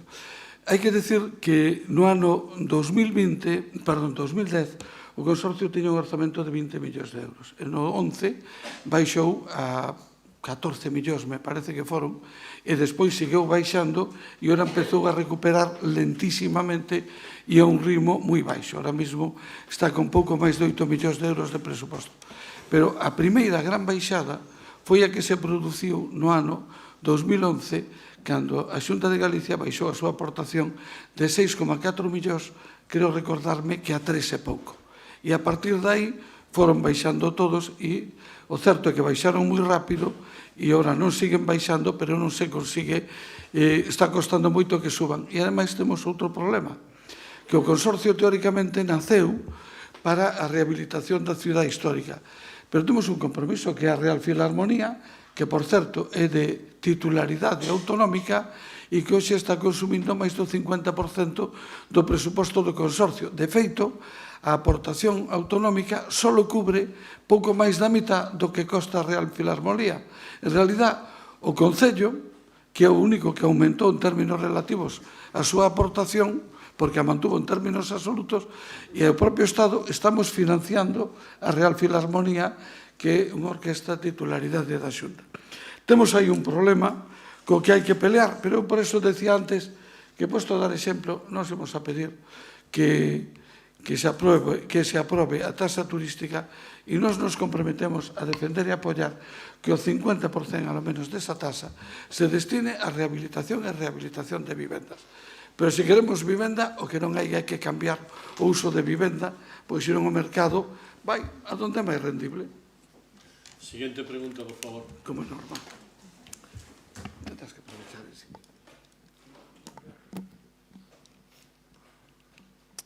Buenas tardes. Primero quiero agradecer al Ateneo por organizar esta actividad. Y segundo, quiero referirme a otra cuestión que era el tema de esta conversación, ¿no?, que es el cambio climático. Bien, en relación al cambio climático, la verdad es que las medidas, personalmente, considero que no son del siglo pasado, también las medidas que están planteando. ¿En qué sentido? Digo los 4 partidos, no solo uno.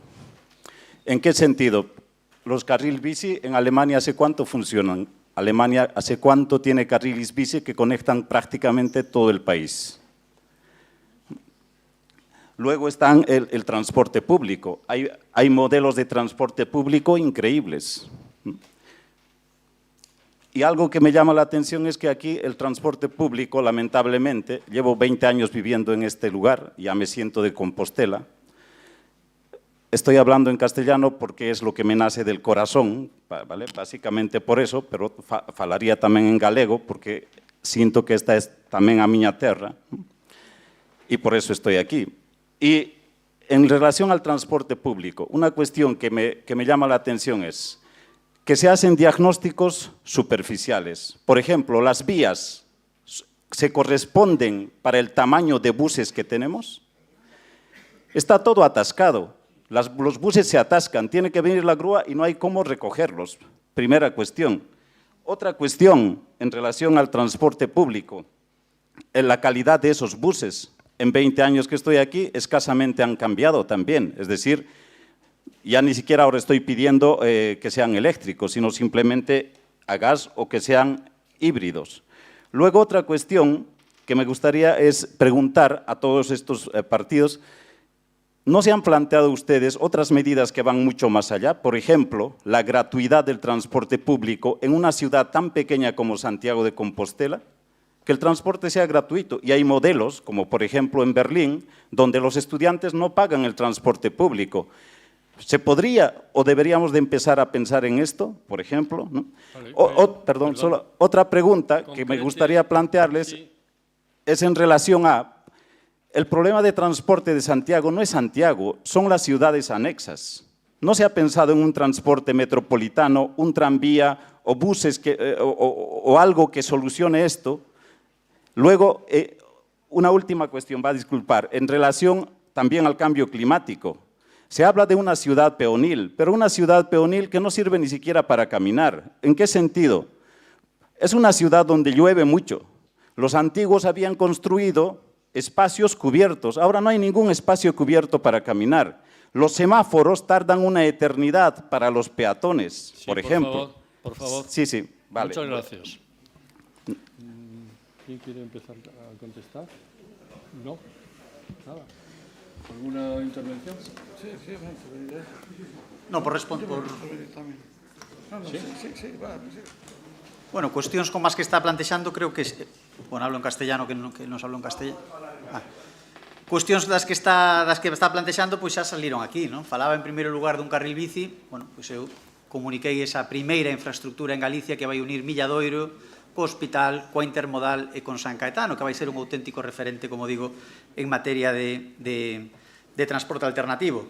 En canto ao transporte público, pois penso que está máis que falado todo o desastre a que o levou o actual goberno a situación dos autobuses, non? Con esa incapacidade, primeiro, de negociar, esa incapacidade, segundo, de transparentar que exactamente o que quere facer, en terceiro lugar, bueno, pois esas miserias das urxencias electorais de sacar un contrato tan importante para todos os veciños, pois a poucos días dunhas eleccións, non? E, bueno, pois a cuestión da gratuidade, anunciamos tamén que íamos manter a gratuidade para os maiores de 60 anos, podes estudiar, por suposto, para outros sectores, non?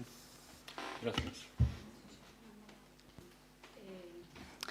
Claro, hai algunhas cuestións que suscitas en que todo o mundo estamos de acordo. Claro, o problema é que estamos en carrís bici, estamos no século XIX ou XVIII ou XVII. E claro, temos carrís bicis que non se sabe onde van, carrís bicis que levan construídos desde hai moitísimo tempo e que non teñen continuidade, carrís bicis que se fan agora novos e que tamén lle pasa exactamente mesmo. Entón, é lóxico que se fagan cousas que son o ABC. E dirás ti, estamos moi antigos, pero que son o ABC, potenciar iso. A respecto do transporte público, claro, de acordo. Por qué? Porque habería que facer ese plan de mobilidade primeiro adaptado e non do ano 2010 e habería que decir agora, e moitas das rúas e dos espazos, pois ao mellor hai que facer modificacións e facer rúas de dirección dunha sola dirección e non de dúas. É dicir, que hai que facer cambios de mobilidade importantes e atrevidos con ese plan de mobilidade que tiña que estar feito antes do novo contrato de autobuses, que sería o lóxico. E claro, o de buses vellos e como chegamos aquí é un auténtico escándalo, non? A este momento. Nós levamos tempo como BNG solicitando que houvese unha modificación en todo o que son os pasos de peóns, porque é certo que os pasos de peóns moitas veces non dan tempo suficiente en algúns lugares. Sempre parece que todo está posto para favorecer os coches. En algúns lugares xa non digamos. Están, eu creo que ditaminados e aprobado en pleno que se faga unha revisión de todos os pasos de peóns para que a xente lle dé a tempo. Hai en lugares onde unha persoa maior ou unha persoa con calquera dificultade ou con cadeira xa espera, aínda que estea en verde, porque sabe que non lle vai dar tempo, se non é xusto no momento. Entón, hai problemas graves para iso, non? E o transporte metropolitano, iso o dixen, o que non pode ser é que unha persoa que teña que ir ao polígono do Tambre justamente desde Bertamiráns ou desde Teo non dea chegado para as 6 da mañá ou 7 da mañá cando entra. Entón, aquí hai un problema, unha competencia que tamén hai que facer en colaboración coa Xunta de Galiza. Sobre o tema da gratuidade, únicamente dicir unha cousa, nós somos máis favoráveis, é certo que esta suba da que se fala agora, que haberá que estudala e poñela en riba da mesa, a nós parecenos excesiva e haberá que mirar que bonificacións sociais dá o Concello, pero somos máis partidarias de que as bonificacións sexan en función da renda e de colectivos débiles, en principio. Seríamos máis partidarias desa liña e que haxa bonificacións amplas para todos eses colectivos. Bueno, contestando a primeira parte sobre a mobilidade ciclista e os carrís bicis. Santiago tamén ten un problema de carrís bicis e de ser un territorio bastante difícil de adaptar carrís bicis. De feito, dende Compostela Aberta sempre apostamos por facer tamén adaptabilidade das estradas para que houbera mobilidade ciclista, porque en moitas rúas de Santiago implementar un carril bici é bastante complexo. Dito iso, si que hai zonas onde o carril bici que está construído non ten ningún tipo de sentido dende o punto de vista dun usuario de bicicleta e hai outras onde sí que se poden implementar e se debe deberían implementar. Pero dende Compostela Aberta non estamos de acordo con esta proposta que nos está vendendo aquí o candidato do Partido Popular e que ademais a está vendendo como si fora algo conseguido por él con esa visión tanto do século pasado de candidato que consigue. Non, a senda ciclista que está propoñendo nin é unha solución real para a mobilidade ciclista dende o Milladoiro ata Santiago, porque dá un rodeo tremendo. Pode ser, en tal caso, un lugar onde andar en bicicleta pois en familia, pero non como unha mobilidade real para usar diariamente pola xente que se desplaza a Santiago. E segundo, estamos a falar de medio ambiente, de cambio climático, e estamos a falar dunha senda ciclista que ten, primeiro, en contra aos colectivos veciñais dos barrios polos que pasa, e segundo, que o posicionamento en contra ven derivado a que pasa por un patrimonio natural, o de Brañas de Sar e o do Banquete de Conso, e ten as súas consecuencias negativas polo material que utiliza neses patrimonios naturais de Santiago. Así que a mí non me parece o mellor exemplo que poñer cando falamos precisamente de medio ambiente e de aposta por reducir o cambio climático, non? E a outra cuestión, o transporte público. Eu non creo que o problema en Santiago agora mesmo para usar o transporte público sexa o prezo. Por suposto, se poden estudar diferentes bonificacións. Dende Compostela Aberta somos partidarias de que esas bonificacións vayan sempre unidas a unha cuestión de renda, pero o problema real do transporte público en Santiago é que non é efectivo, é que non é unha alternativa real, é que non é unha alternativa para unha veciña de San Caetano tardar case unha hora en chegar ao hospital clínico. Non é unha alternativa xa para os veciños do rural, de Marrozos. Da igual o prezo, é que están perdendo un tempo que para todos é moi valioso e que non é unha boa conexión e un bon transporte público que dea unha solución alternativa ao vehículo privado. Bueno, comparto o que dixo María da senda ciclista, teño que compartilo, e máis, creo que houbera sido infinitísimamente máis útil invertir esos 10 millóns de euros en facer un parking no hospital e en facer algún parking de borde que en facer unha senda ciclista que vai funcionar máis como senda turística que como outra cousa e con moitas contraindicacións. Con relación ao transporte público, tampouco comparto totalmente ese diagnóstico a ese nivel. Santiago, o transporte público urbano, move 7 millóns de viaxeiros. Aproximadamente 10 veces máis que en Pontevedra e 3 veces máis que en Lugo. Quero dicir que se medimos polo número de usuarios, é evidente, sí, 10 veces máis que en Pontevedra, 3 veces máis que en Lugo. Iso quere dicir que ten un número de usuarios realmente importante na ciudad que desminte algunhas das consideracións que se fan. É certo que desde o ano 2012 non se cambiara ningún autobús. E iso sí é un problema. E iso sí é un problema que se veu agravado ao longo deste tempo. Ahora, no novo contrato, se cambiarán todos. E todos serán ou de baixas emisións ou eléctricos e de emisións cero. E tamén se aproveitará para facer unha reordenación do transporte urbano. Por exemplo, coa línea circular ao rededor do casco histórico da que falei anteriormente. E se sale agora, foi por todas as dificultades que houve. A última, polos 6 meses que tardou a Oficina Nacional de Evaluación do Ministerio de Facenda en aprobar o prego de condicións. Con relación a isto que falabas de un tranvía metropolitano, ese tema se estudiou. Se estudiaron 3 líneas. Solamente tiñan un déficit, que costaban casi 500 millóns de euros entre as 3. Era a línea Milladoiro-Santiago, a línea Bertamirán-Santiago e a línea Santiago-Aeroporto. E coa masa crítica que ten a nosa ciudad, era inviable, digamos, amortizar unhas inversións. Eses proxectos e estudios os ten a Consellería de Infraestructuras porque os encargou o que en aquel momento era conselleiro. E con relación ás vías ciclistas en Santiago, temos que intentar unir todas as vías que se van armando, pero tamén temos que facer compatible a circulación do bicicleta e do automóvil que compartan rúas. Por iso hai que baixar a velocidade en uns tramos a 30 e en outros a 20 para que exista esa compatibilidade, porque non hai espacio físico para facer sitio para todos. Temos as limitacións que temos. Bueno, por certo, discrepo de que Santiago non sea unha cidade peonil. Chove en Santiago, pero fai menos frío que en Berlín, e non chove moito máis. E eu ando a pé. Ben, xa estamos fora de tempo, unha última pregunta. A ver, a miña pregunta é sobre todo para os candidatos Berea e Bugallo, pero bueno, é unha pregunta aberta a todos, evidentemente. Está relacionada tanto coa situación do casco histórico, do cal todos os candidatos compartiron diagnóstico. Todos queremos o mismo futuro para a cidade bella, que sea, evidentemente, pois para xente que viva nela, para residentes, e que haya moitas familias, e, bueno, evidentemente, iso é algo que queremos todos, non? A miña pregunta é, claro, sobre todo no caso do señor Berea e do señor Bugallo, é, primeiro, no caso do candidato popular, o goberno que ostenta a Xunta nestes momentos, do seu mismo partido, sempre que fala de Santiago, e única e exclusivamente cando fala desta cidade, para falar de Xacobeo, de turismo e de peregrinaxe. Perdón, por favor, concrete su pregunta. Estamos fuera de tiempo. Concreto, cal vai ser a súa relación coa Xunta de Galicia, ou no caso de que sexa alcalde?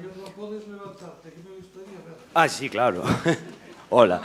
No, que me gustaría saber cal vai ser a relación coa Xunta de Galicia, que ten unha aposta evidente por facer de Santiago pois única e exclusivamente pois un lugar de un destino turístico e onde se utilizan partidas orzamentarias moi grandes para iso, e cal vai ser o liderado de calquera de vostedes, se son alcaldes, para contrapoñer a idea que os 4 dechedes sobre o casco histórico fronte a utilización da Xunta de Galicia de Santiago como mero destino turístico. Gracias. Pois empeza Steve Borja, por favor. Sí, pois moi claramente, eu preséntome a candidato da miña cidade. Non son nin voceiro, nin delegado da Xunta de Galicia. Eso que quede claro, e creo que o demostrei ao longo dos últimos meses, dos últimos anos, ao fronte do partido, en toda e cada unha das miñas declaracións, en toda e cada unha das miñas intervencións. Pero, por exemplo, cando falaba antes o candidato do Partido Socialista, das áreas rexurbe, moi importantes en todas as cidades históricas de Galicia. Teñen que ser solicitadas polo Concello. Hainas en Mondoñedo, A Coruña, Ribadavia, Tui, Ribadeo, Ferrol e Betanzos. Se mobilizáronse alrededor de 50 millóns de euros para rehabilitar neses cascos históricos daqueles concellos que solicitaron e a incoaron. A pregunta, moi clara, eu preséntome a candidato da miña cidade polo Partido Popular de Santiago. Non son, nin vou a ser, nin o delegado, nin o voceiro da Xunta de Galicia, independentemente do partido político que esteña ao fronte. Sí, bueno, pero que fale... Vamos. Pregaría unhas respostas breves, por favor, Loretti. Vou ser breve. Claro, cal vai ser a relación coa Xunta de Galiza? Tanto a de candidato do Partido Socialista como a de candidato do Partido Popular foi de servilismo, é de decir que sí ao que digan. E que iso acaba sendo así. Fixadevos, Estatuto de Capitalidade. Santiago recibe moitísimo menos do que di que ten que recibir un estudo feito hai anos, tanto que o profesor que o fixo xa faleceu infelizmente. E resulta que o que din uns é que non é necesario eses cartos para Santiago, e o que di outro, votando a principios deste mandato unha proposta do BNG para que se reclamase este estatuto de capitalidade, e foi votar en contra.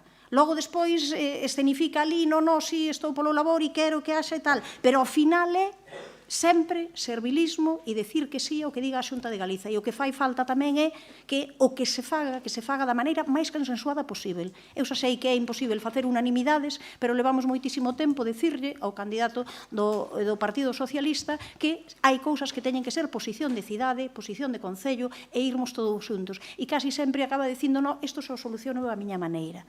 Claro, esas non son formas. Vou eu, sí.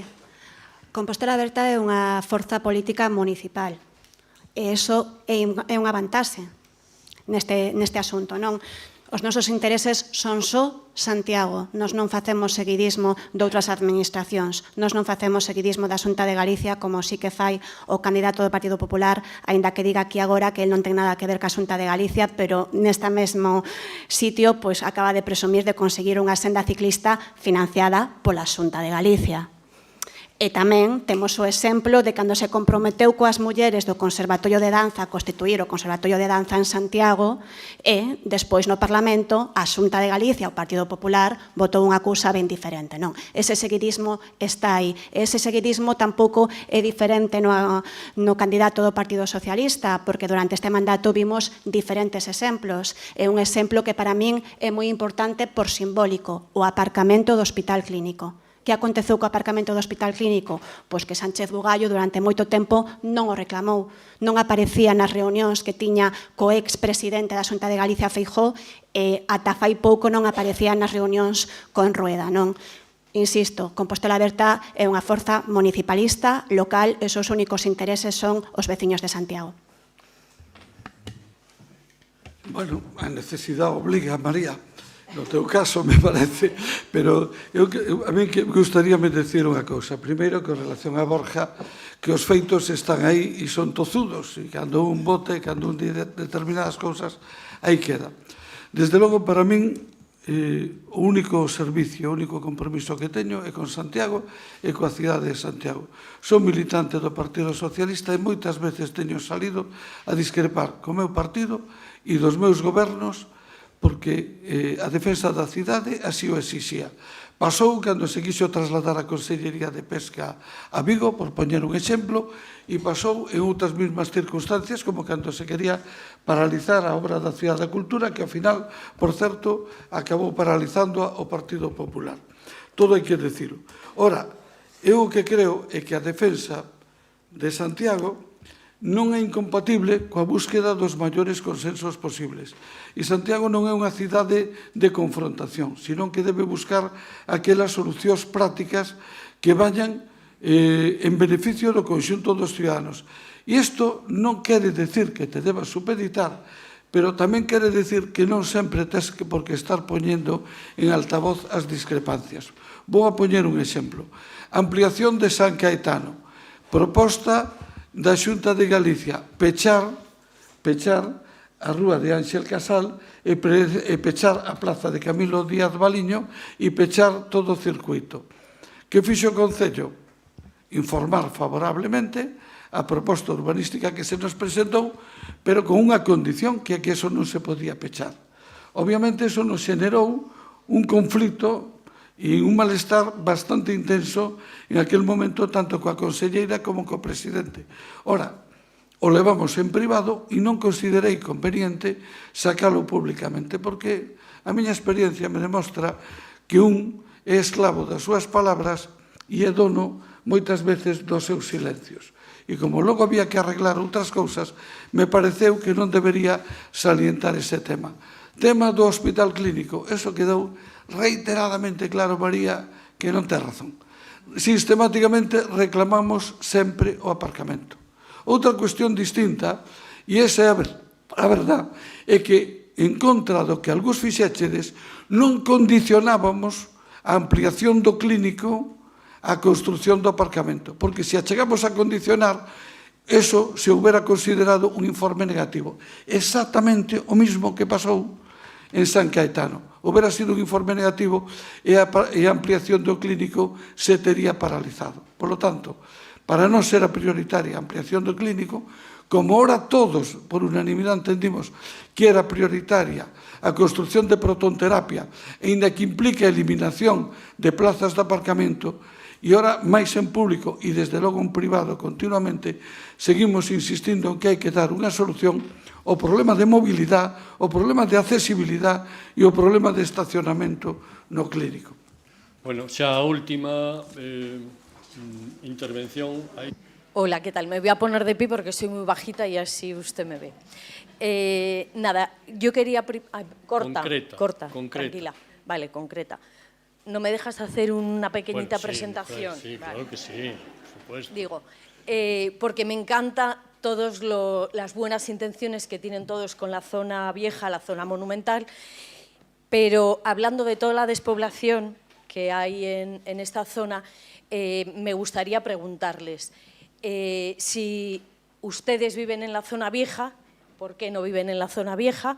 Y si serían capaces de asumir, siendo propietarios, los gastos de un edificio, una vivienda en la zona vieja y hacer frente a todos los requerimientos, impedimentos, impuestos, etcétera, que nos hacen desde el Concello. Muy bien. Pues non sei.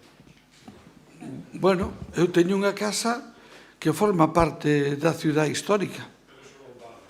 Non, pero non ten os mesmos impedimentos, porque está no Carmen de Abaixo. é unha limitación importante. En todo caso, cando antes falaba de que xustamente para manter a población ten que haber unha intervención clara e amplia da administración pública, tamén desde o punto de vista económico, pois así ten que ser. Eu comprendo que vivir na cidade histórica é un lujo, ten moitísimas cousas boas e ten moitísimas limitacións.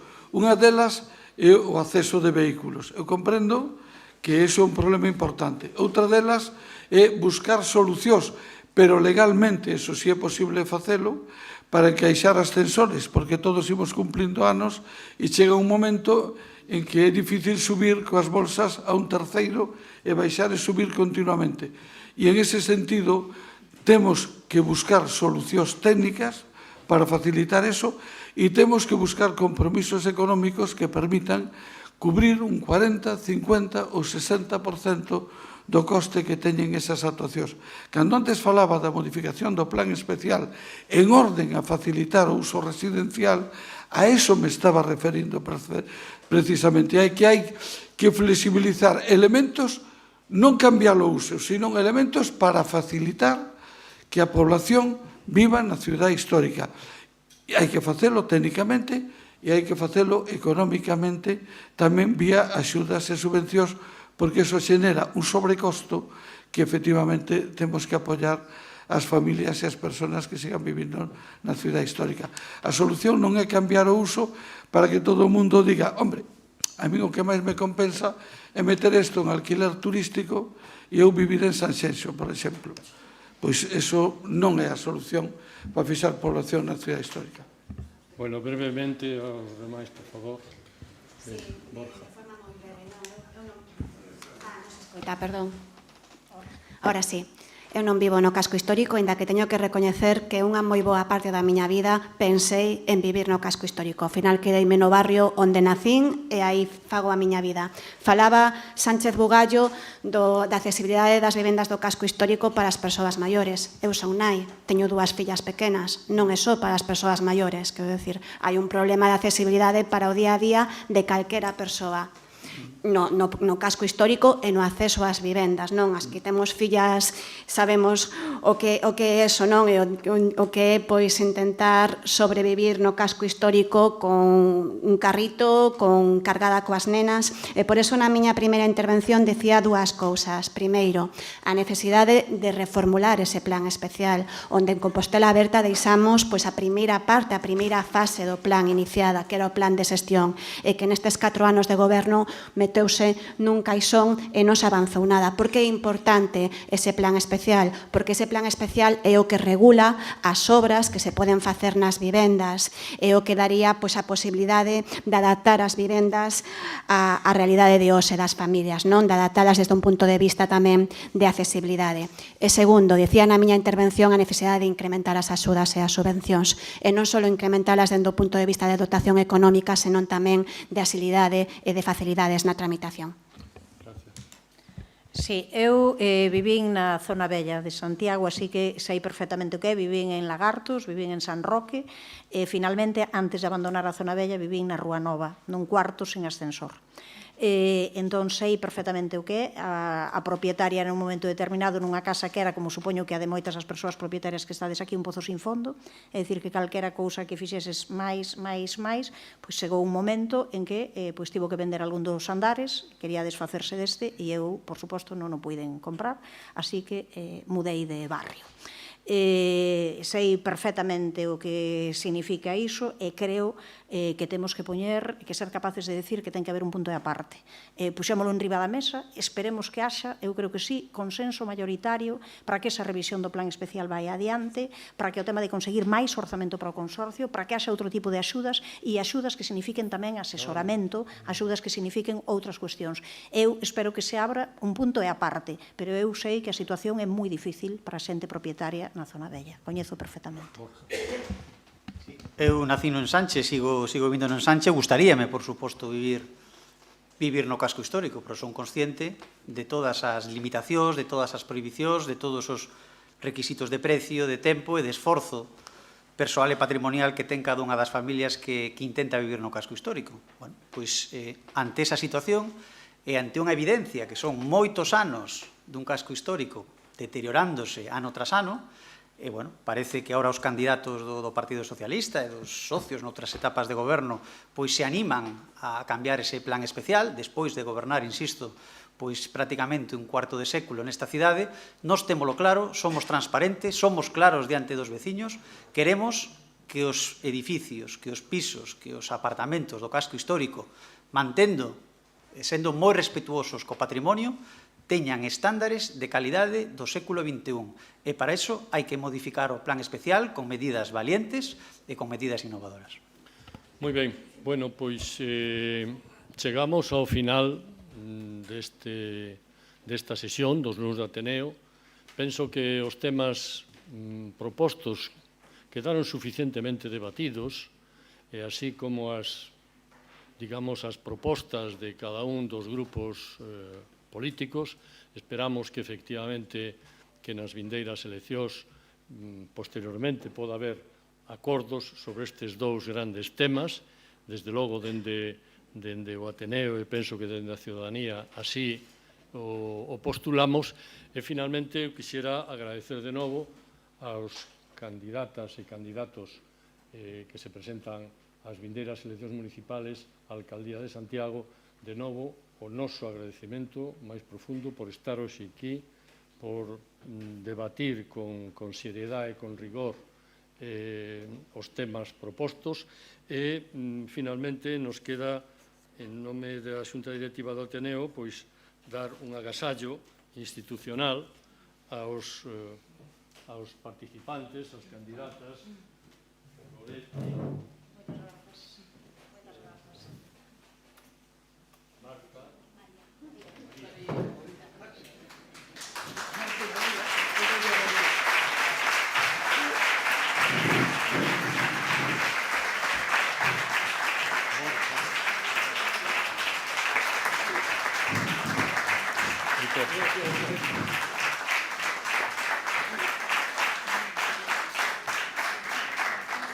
Antes de rematar,